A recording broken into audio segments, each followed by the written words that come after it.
Day 2 installation works. Yan. Meron ng pagkakabitan ng bubong. Bukas, Wednesday, di-deliver na yung bubong. Ano?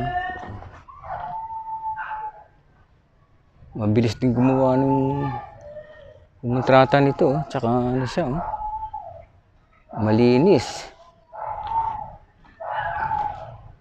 Hindi 4 tubo to. Bali 6 meters ang isang piraso niyan.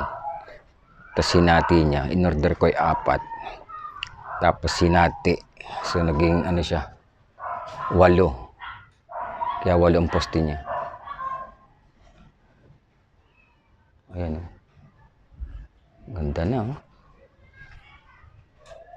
Tapos ito papalagay ko sa sako. Yung mga kain. Tapos palalagyan ko pa ito ng driveway, yung driveway, yung daan ng gulong. Pathway. Yan, papunta ron. Papunta rito. Tig 0.4 ang lapad. Tsaka dito sa kabila. Ayan, dito sa kabila.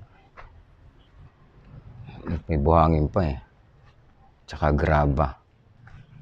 Tapos ito ilalatag ko na to pagka may pathway na siya. Kahit umulan, sisip-sipin lang nung lupa. Linis na.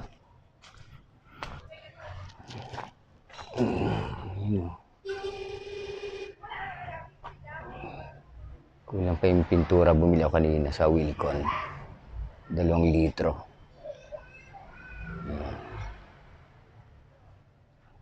Bukas update ko ulit ito. Pag may bubong na.